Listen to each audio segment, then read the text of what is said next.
I'm Batman. Easy, miss. I've got you. You've got me? Who's got you? Mr. McGee, don't make me angry. You wouldn't like me when I'm angry. I'm a doctor, but probably not the one you expect. I'm Captain Kirk.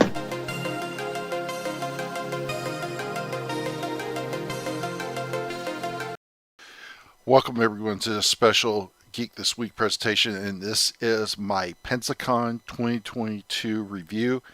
Pensacon 2022 is in the books. It was the last weekend as of this recording, and overall it was a great weekend. Saturday there was a lot of things going on that frustrated people, including myself. I'll go into a little detail about that here in just a little while.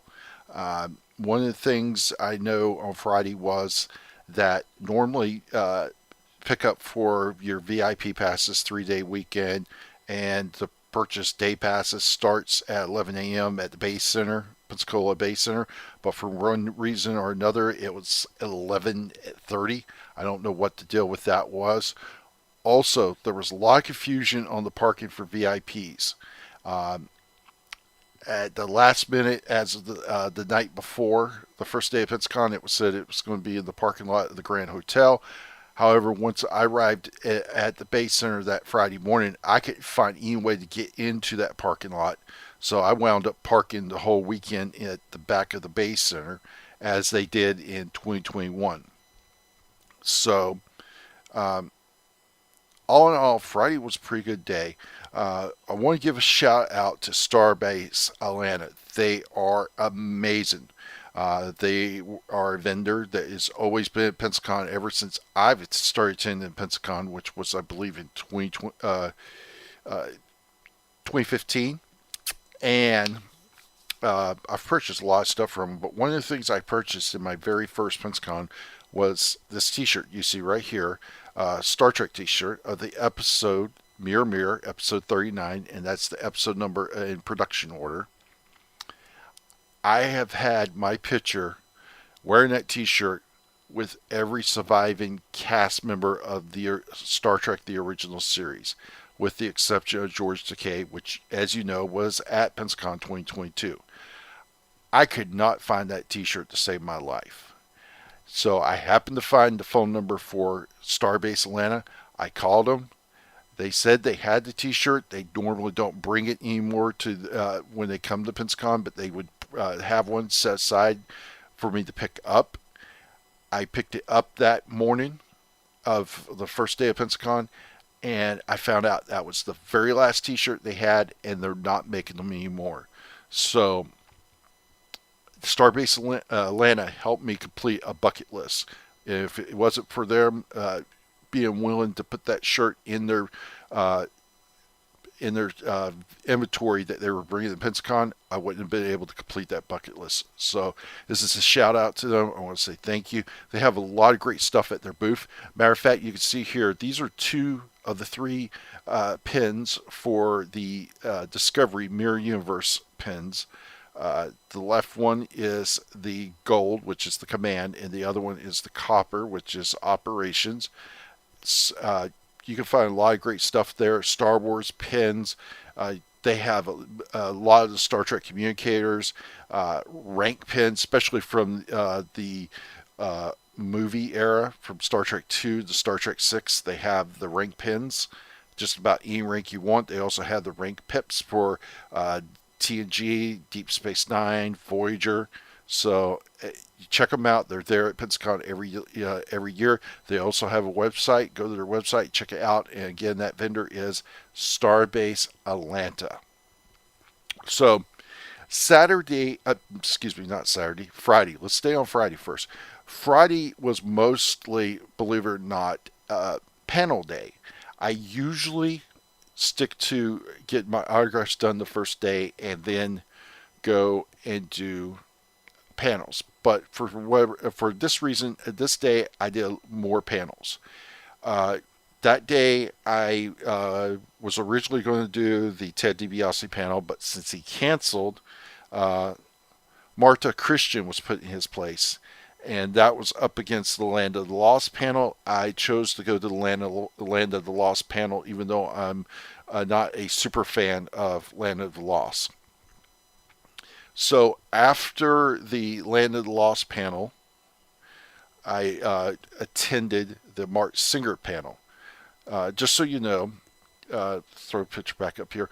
I had to go to the Pensacola Culture Center, formerly known the Pensacola Little Theater, for the Land of the Lost panel. Then I had to go all the way up Halifax to get to the Rex Theater for the Mark Singer panel. So that was a very good panel. So after that, I went back to the Bay Center, and just so you know, the way the Bay Center's security people have it, you cannot bring tripods or cameras into the Bay Center. So I have to go and take my equipment, drop it off in my car, and this year they would not let you go up the back ramp of the parking lot to the third floor. They would let you go out, but they wouldn't let you come in. So I had to go all the way around to the front of the Bay Center. That's a very frustrating thing. So I went in, and I had time to get a couple of autographs. So I went ahead and got Judge Reinho's autograph, as you can see there, and my picture with Judge Reinho. Love him. One of my favorite Judge Reinho movies is Head Office.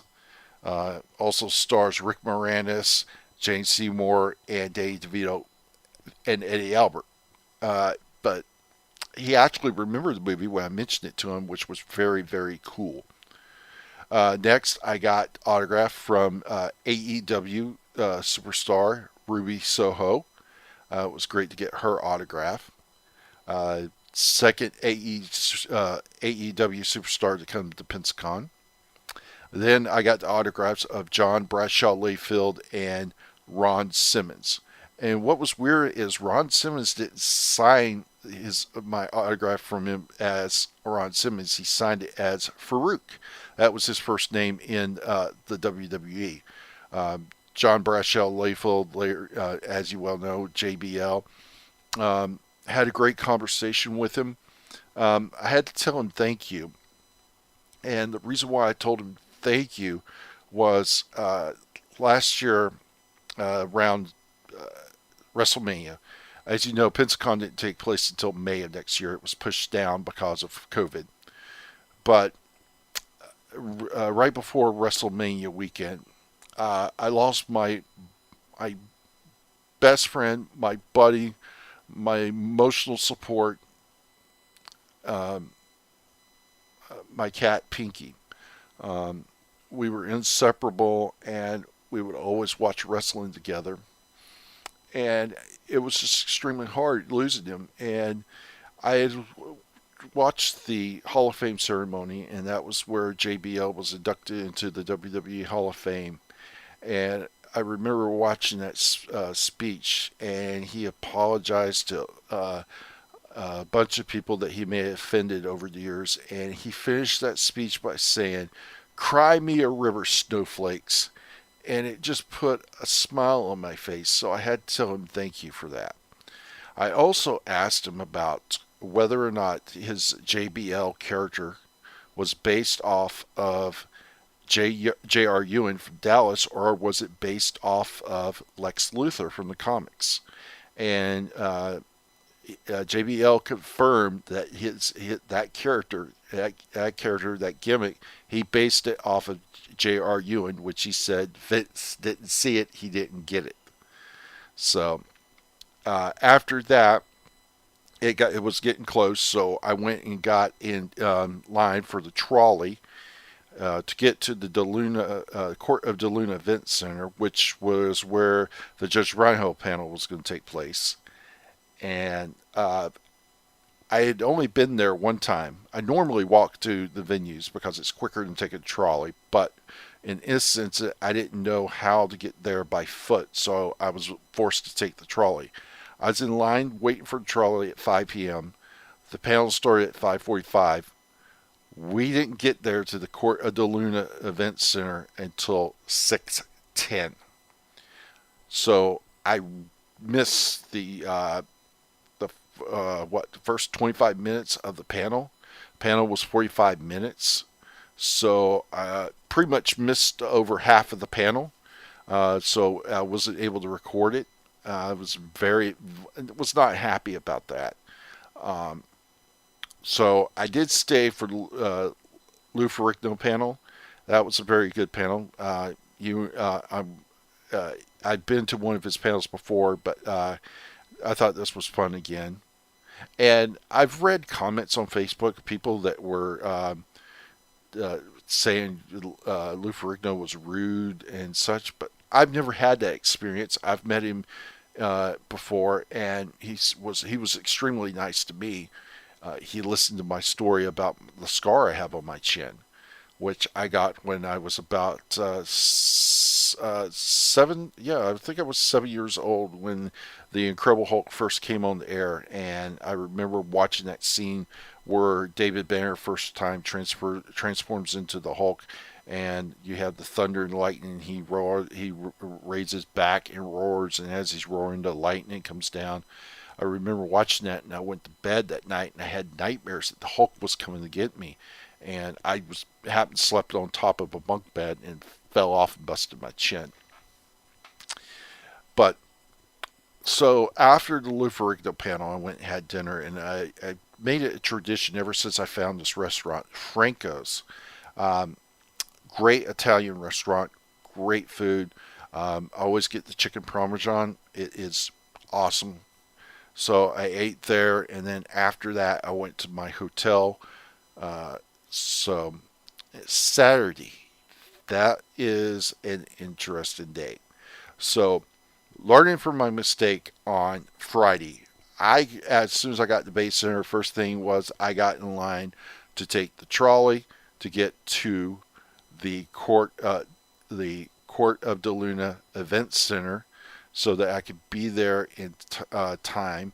I decided to go ahead and do the Richard Dreyfuss panel because I wanted to be there and guarantee I would be at the George Decay panel. So that's the reason why I went to the Richard Dreyfuss panel. So after the Richard Dreyfuss panel, of course, was the George Decay panel, which was fun. It was a great panel. My only gripe was, and I know I'm going to offend people by saying this, but a lot of other people are going to agree with me. If you're going to get up there to ask a question, get to the point, ask the question. Don't give a 3-minute speech before you ask the question. A lot of people didn't wind up getting to ask a question of George Decay, and it was very, very, very frustrating. So after George Decay panel, I had to get back to the Bay Center so that I could be there in plenty of time for my George Decay photo op.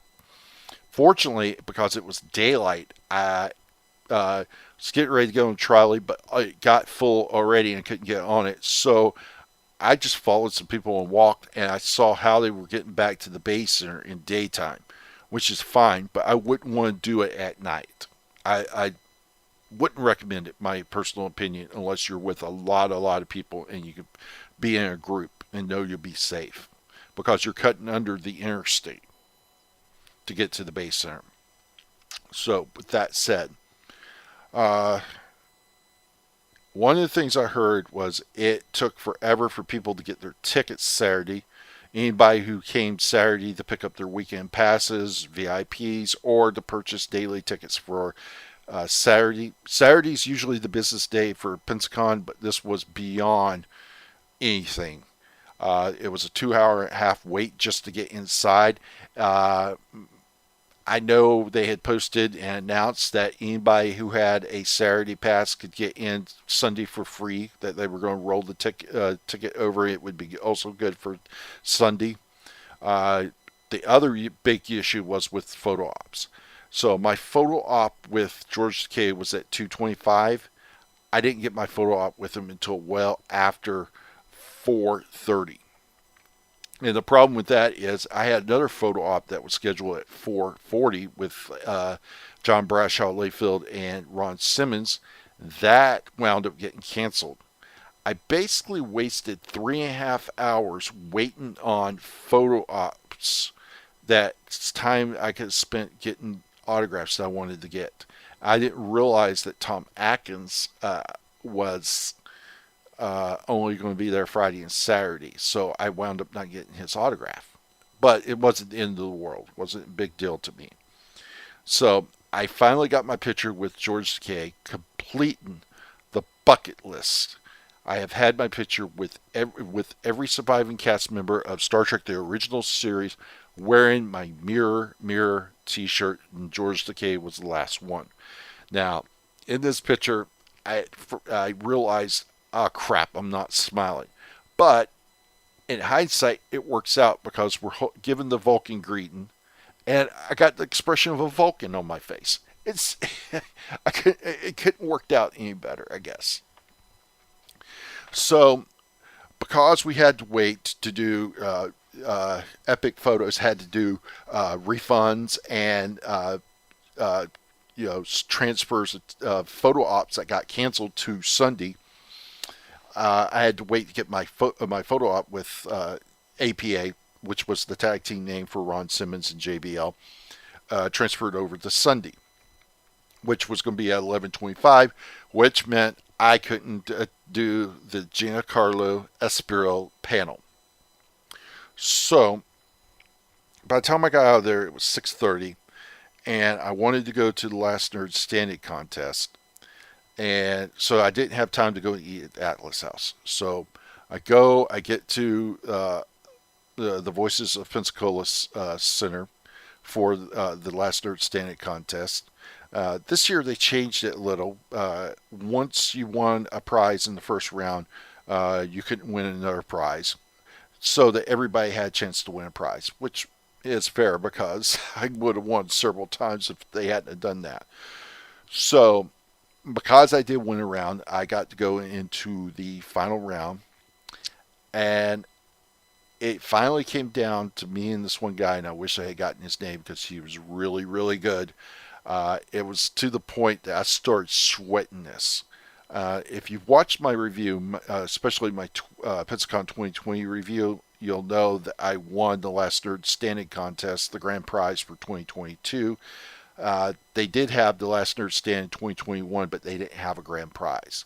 So 2022 was a grand prize, and it was down to me and this one guy. And like I said, I was sweating because we were going back and forth for 5 minutes. They did the same thing for the final round as they did in 2020. In 2020, it was basically secret identities. They give you the name of the civilian name of a hero and villain, and you had to give the hero name or the villain name. And it came down to me and this one guy, and we're going back and forth, and he is good. He is good, and he's got me sweating. So it finally comes down to him, and they give him the name Al Pratt. And he's sitting there, and he finally says, I don't know. So they said, well, pointing to me, they said, if he doesn't get it, we'll keep going. They point to me, Al Pratt, the Atom. Mic drop, and I won the grand prize. And as you can see in this picture, the grand prize was an iPod. Yes, an iPod. Some of you might say, what's good is an iPod? It doesn't matter. It was a matter of pride winning this thing. So, in case you're wondering, Al Pratt was the Golden Age Atom, appeared in 1940, and was a member of the Justice Society of America. So, now you know. So, being on a high at that point, I decided I was going to go and have dinner at the Atlas House. So I get there, I'm sitting there waiting for somebody to seat me, and it's like I'm being completely ignored. And finally, I said, "Do you guys quit serving?" "Oh yeah, we close at 9 o'clock." And I'm thinking in the back of my head, who closes a restaurant on a Saturday night at 9 o'clock? So I was really ticked off at that point. So I decided I tried to go to O'Reilly's. I get down to O'Reilly's. Oh, it'd be an hour and a half wait. We're behind on serving food. So I go to try to find another restaurant. Find out that 10 Cal went out of business, so there was no eating there. There was a restaurant I had passed on the way by called the District. I was going to try to eat there. At first, they said, well, you can have a seat at the bar. I really didn't want to sit at the bar. And they're like, well, you can go upstairs and see if there's a table. Of course, no table. Come back downstairs. Well, we don't have any more seats at the bar. And we're behind our reservations. At that point, I'm extremely frustrated. I haven't ate. I finally found this restaurant. I don't even remember what the name of it was anymore. It was loud. It was noisy. And I just figured I want to get a burger. I just want to get a burger. So I tell them, I just want to get a cheeseburger. Oh, we don't have burgers. So I finally just ordered a grilled cheese sandwich because that's about the only thing that I liked on the menu. And I was really disappointed with it. Food was not that great. Wouldn't go back there again. So, and I don't know if I'm going to try the Atlas House next year. If they're going to close at 9 o'clock, I'm not going to waste my time with them. I'll find some other place that wants my business. So, Sunday was a better day. I was able to complete the rest of my autographs for the most part. And as you can see, I got my autograph with George Decay. As soon as they let us in the building, my first shot was get to the 3rd floor so that I could get George Decay's autograph. I was first in line, and I got his autograph, and I got to ask him, he basically answered a question when I told him that was my favorite episode. He said, well, I had a lot of fun filming that episode. So I answered my first part of my question. What were your thoughts when you read the script for Mirror Mirror? My second part of my question was, how bad did it hurt when Nichelle Nichols slapped you in that episode? That was acting, he said. So I was very grateful to get his autograph. So after that, I went back down to the 2nd floor over to the east side to get autographs. I got Mark Singer's autograph. Great guy, wonderful to talk to. Really wonderful to talk to. So, and then I worked and got other autographs. I got Bobby Clark, who was the stuntman who played the Gorn captain in the original series episode, The Arena. He also played Chekhov's henchman in Mirror Mirror. So, next, I got my autograph picture with Marta Christian, who played Judy Robinson in the original Lost in Space TV series. So, and so I worked my way around. Oh, also, I waited for a little while, and I finally got PJ Soul's autograph. You've seen her in Halloween and several other movies, but the movie I remember her from and love is Stripes. And so I got her autograph. Then I went back downstairs to the 1st floor and got Scott Ingalls' autograph, who does the voice of Scooby-Doo, my favorite cartoon character, which is funny. A lot of people laugh at me for this. I love Scooby-Doo, but I suffer from a phobia fear of dogs. So, but I love Scooby-Doo so much, I named my cat Scooby-Doo, who I adopted last August. I named him Scooby-Doo. So, you can see him right there. And he lives up to the name, let me tell you. Sometimes he thinks he's a dog. At other times he thinks he's a human. I don't think he can make up his mind whether he's a dog, a cat, or a human. He just doesn't know. So I kept trying to get Lisa Lauren's autograph, and she was never at our table. So I finally went to the rec center for the Ruby Soho panel. Come to find out, they had moved it to the Museum of Commerce, and I had to haul tent all the way to the other end of downtown, which is not fun to do when you got 20 minutes before the panel starts. I made it there within 15 minutes. So I attended that panel, and after the Ruby Soho panel was supposed to be the Lisa Lauren panel. In case you didn't know, Lisa Lauren played Wednesday Addams in The Addams Family, the original TV series. So with that panel canceled, I went back to the Bay Center. I decided to go back up the floor because I decided, well, you know what? I'm going to get John Barrowman's autograph again. I had originally got his autograph in 2018 as Malcolm Merlin because I love Legends of Tomorrow. But I decided, well, I'll get his autograph as Jack Harkins from Doctor Who and Torchwood. So I did that. And then I went back into the East Wing Celebrity Room, and believe it or not, Lisa Loring was at her table. So I was able to get my autograph and picture with her, as you see there. So I fooled around a little more on the vendor's floor, taking pictures as I could of cosplayers, which I am going to do a video of cosplayers of all the pictures that I took. So, all in all, even with the frustrations of Saturday, it was a great time.